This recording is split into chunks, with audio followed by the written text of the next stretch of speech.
Very good morning, class. This lecture is about service oriented cloud architecture, and the code for this subject is TCS 859. Myself, Dr. Sachin Sharma. We are discussing Unit 2. In this lecture, we'll discuss about the benefits of using web services. So the first benefit of using web services, it exposes the existing function on the network. A web service is a unit of managed code that can be remotely invoked using HTTP, and it can be activated using HTTP request. So what does it mean? HTTP request means any user put the link on the browser and you get the request to access that website, and you get the response with the content. Web services allow you to expose the functionality of your existing code over the network. It is exposed on the network, and other application can use the functionality of the program. Next benefit is interoperability. Web services allow various applications to talk to each other and share data and services among themselves. Other applications can also use the web service. For example, VB, .NET application can talk to web services, and web services are used to make the application platform and technology independent. Next benefit is standardized protocols. So web services have standardized protocols in all the four layers: service transport layer, XML messaging, service description, and service discovery layer, and all are well defined protocols in web services protocol stack. And the standard protocols provides the many advantages such as wide range of choice, reduction in the cost, and increase the quality. Next benefit is low cost communication. So web services use SOAP over HTTP protocols so that user can use the low cost internet for implementing web service, and it is less costly compared to proprietary solution such as EDI or B2B. So besides SOP over HTTP, web services can also use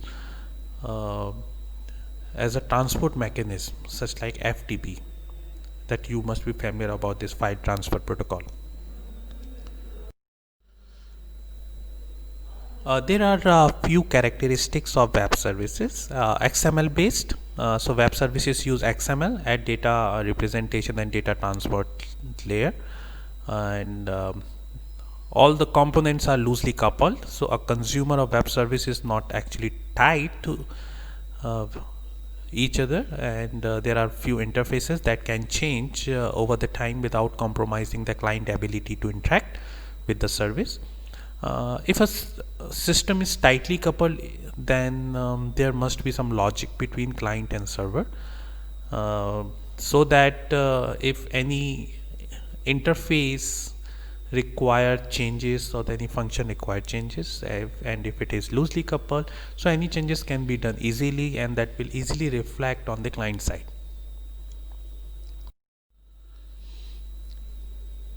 Next characteristic is coarse grained.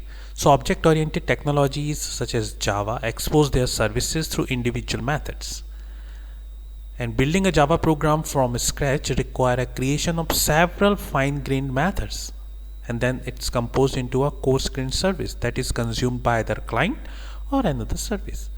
And what is the advantage of it? It provides the good interface and access the right amount of business logic.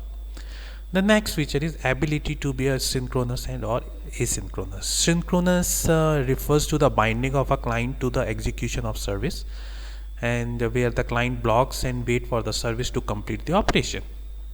Asynchronous operation means which allows client to invoke a service, then execute other function, and asynchronous client can retrieve their result at later point in a time. So, and what there is one other capability in asynchronous, that it enables loosely coupled system.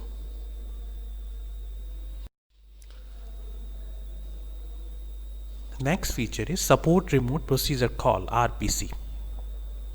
So it support RPC. Web services allows client to invoke procedures, function, methods, or remote object using XML based protocol.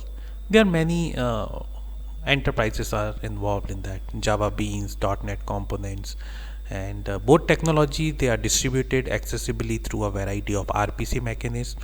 And the web service supports RPC by provides servicing to its own, and it also translate incoming invocation into a EGB or a .NET component.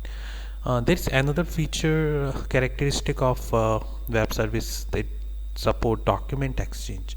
So one of the key advantage of XML is its generic way of representing not only data but also the complex document.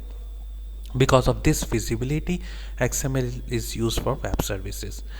So these documents can be simple or as a representing a current address, or they can be as complex as representing an entire book or request for quotation, which is also called RFQ. So web services support the transparent exchange of document to facilitate business integration.